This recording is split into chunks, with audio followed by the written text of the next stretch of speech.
Today we're printing sleeves. This particular job that I'm doing is a little crazy, but it's nothing that we can't handle like always. Sean, the Hotbox Print Studio, wanted to see me printing the sleeves.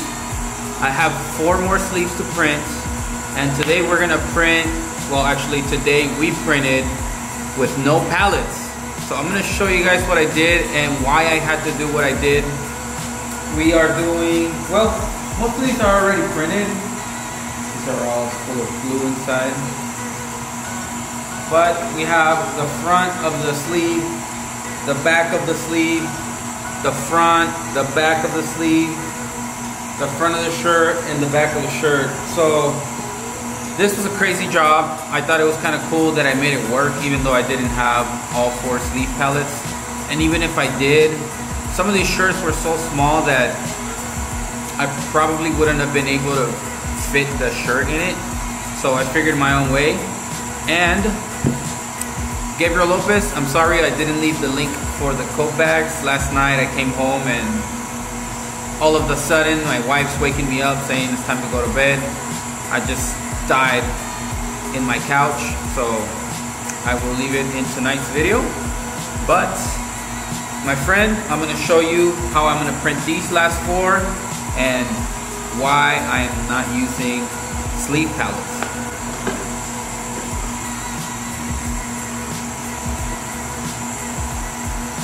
So first of all, I hope that you guys don't have to deal with something as complicated as today. If you have dealt with something this complicated, please feel free to comment and let me know your experience. This has taken me at least anywhere from 4 to 5 hours to finish, from start all the way to finishing the last sleeve. And it was a little hectic, but I got it done, and I know that you can, but some of these jobs sometimes can get a little bit sort of frustrating, but definitely doable. And I wouldn't mind hearing some of the stories if you guys have any. Alright Sean, so for this project that I had with front back of both arms on the sleeves, there was no way that I was going to be able to fit it on my regular pallet because it's too wide, and some of the shirts are just like youth, and it was just going to be impossible. So we just went with the arms. The problem that I had, and I figured it out, was that when I bring down my screen, I have this huge gap. I don't know if you can see it. Get better lighting down there. That huge gap, and it is just too much. It is way too much off contact. So what I did is I cut out some cardboard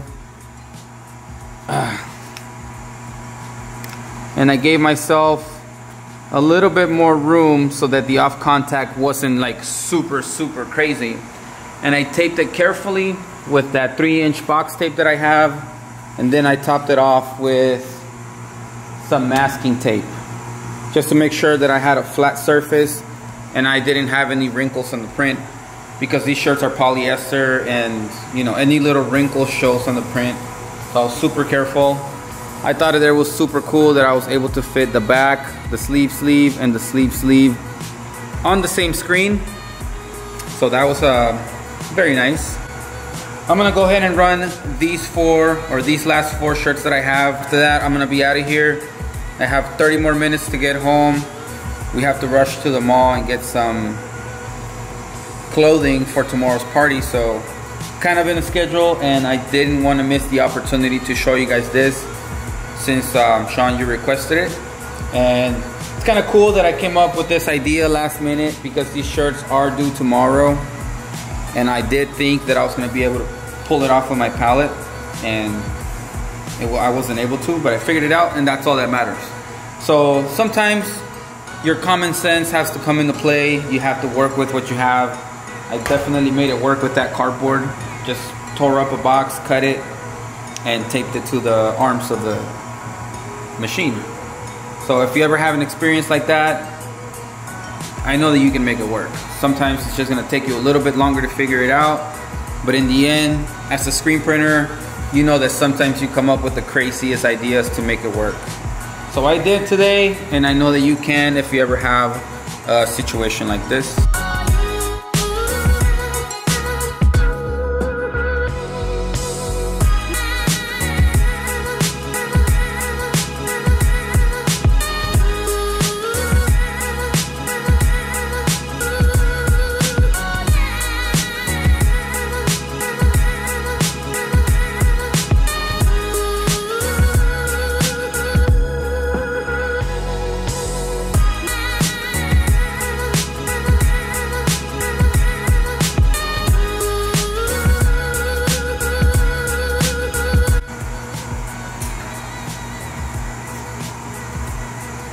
Alright guys, so for this specific project that I'm doing with the sleeves, I have the flash right here, right behind me, and the boards are coming this way.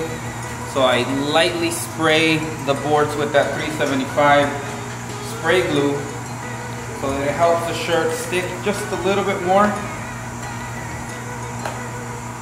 and not stick to the back of the screen at all. That's very helpful.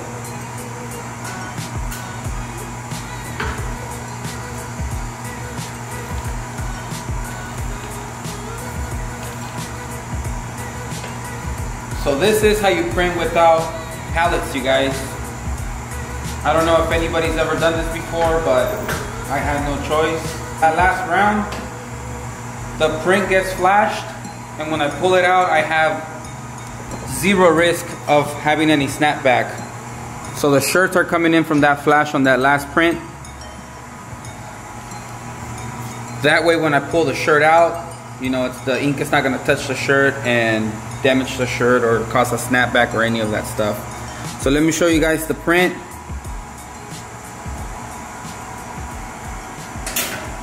I think they came out looking pretty good.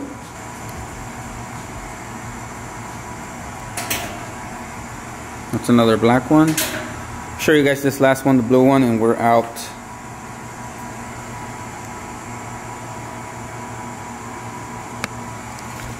Cool, you guys, that was it for today. Sean, I hope you liked the video. This one was for you, buddy. Lopez, I'm leaving that link below today. To be honest with you, my boss buys it in bulk, and I always buy one box off of him, and it lasts me a really long time. So I'm gonna go into that website, look up the tape, because I know I can find it, and I'm gonna leave in the description how to get to it. Thank you guys for watching. We'll see you guys on the next one. Subscribe if you haven't. Like the video if you liked it. If you think somebody else will like it, go ahead and share it. And thank you.